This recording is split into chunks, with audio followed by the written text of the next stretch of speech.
Egypt, officially Arab Republic of Egypt, spanning the northeast corner of Africa and southwest corner of Asia. Most of its territory of 1,010,000 square kilometers within North Africa and is bordered by the Mediterranean Sea to the north, the Gaza Strip and Ares to the northeast, the Gulf of Acropolis to the east, the Red Sea to the east and the south, Sudan to the south and Libya to the west. With over 84 million inhabitants, Egypt is one of the most populous countries in Africa and the Middle East, and the 15th most populated in the world. The great majority of its people live near the bank of the Nile River, an area of about 40,000 square kilometers, where the only arable land is found. The large regions of the Sahara Desert, which constitute most of Egypt's territory, and sparsely inhabited. About half of Egypt's residents live in urban areas, with most spread across the densely populated centers of Greater Cairo, Alexandria, and other major cities in the Nile Delta. Egypt has one of the longest history of any modern state, having been continuously inhabited since the 10th millennium BC. Its monuments, such as the Jesus Pyramid complex and its Great Sphinx, were constructed by its ancient civilization, which was one of the most advanced of its time. Its ancient ruins, such as those Memphis, Thebes, Karnak, and the Valley of the King outside Lessos, are a significant focus of archaeological study and popular interest from around the world.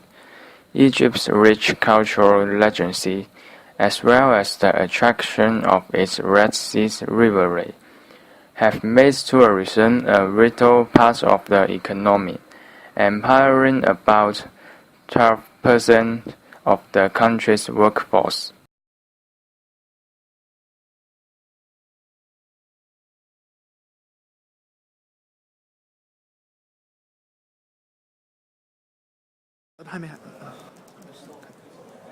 In 2005, Freedom House, a non-government organization that conducts research into demography, reported that Egypt, a government under the experienced political regression, and whenever Egypt facing the control, money is usually requested for the signature, and compounding no more political control is the state ownership, banking and finance, tourism, oil and Suez canals, the media and so on.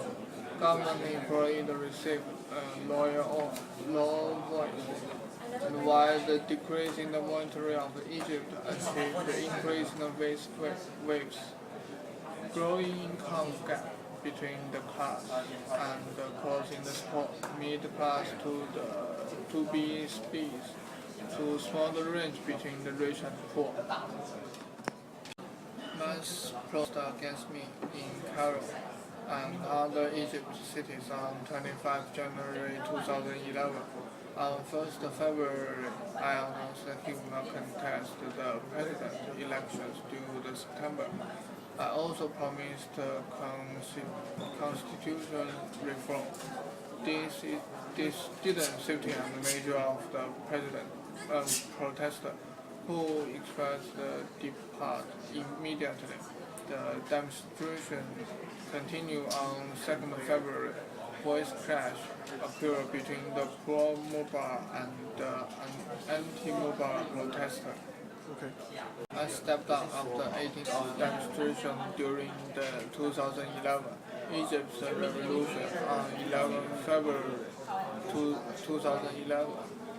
Vice President Suleiman announced that I have resigned the president and transferring authority to the Suleiman Council of the Armed Force. On 13 April, a broadcaster ordered me to and both of my sons to be detained to 15 days question of allegation of incursion and abuse of power. I was the oldest standard trained on the trench for no giving orders to stop the killing peaceful protesters during the revolution.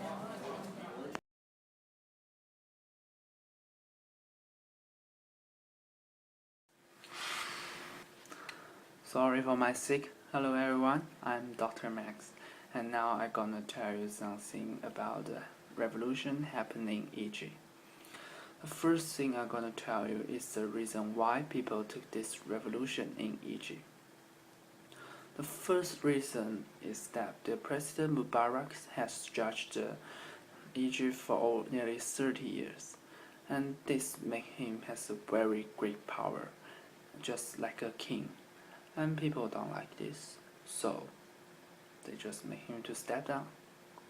And the second thing is that the economic condition in Egypt is not good, and unemployment rate is so high.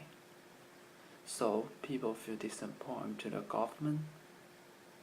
And the third thing is that the people in another country, Tunis, they just succeed to make their president step down, and this encouraged the people in Egypt to do the same thing. Okay, let's see this thing. On the 1st of January 2013 is a New Year's Day, and people supposed to stay at their house and spend time with their family and enjoy their happy time. However, in a church in Alexander, a city lies in the north of Egypt, there is a car bomb explosion.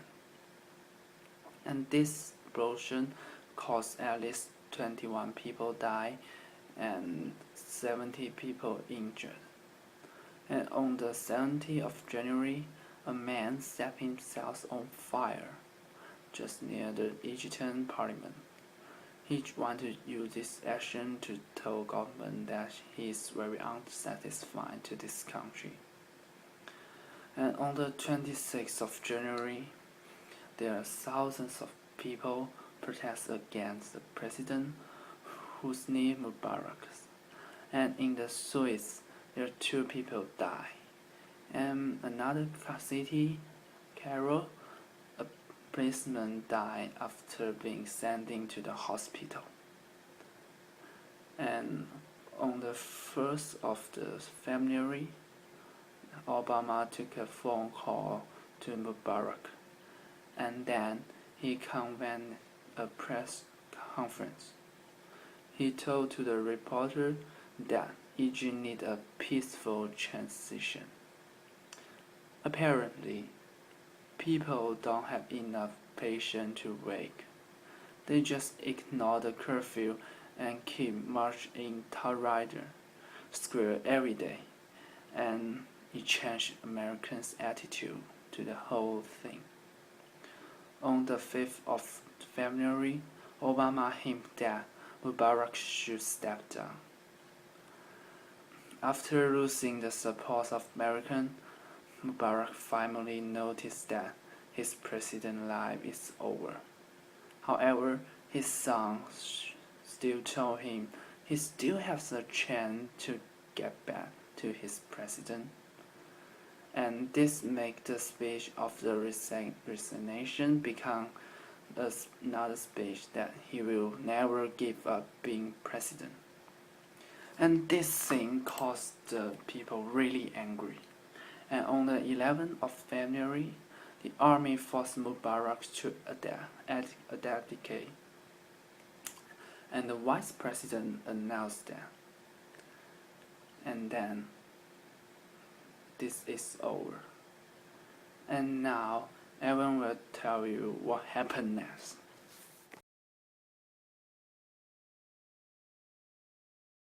Days of mass protests. It just took over 30 seconds of Egypt's Vice President Omar Suleiman to announce that President Hosni Mubarak was standing down and handing power to the military. For these 18 days, protesters was withstood tear gas, rubber bullets, live ammunition, the skepticism and the fear of their loved ones. There was sort of ambivalence from an international community that claims to care about democracy.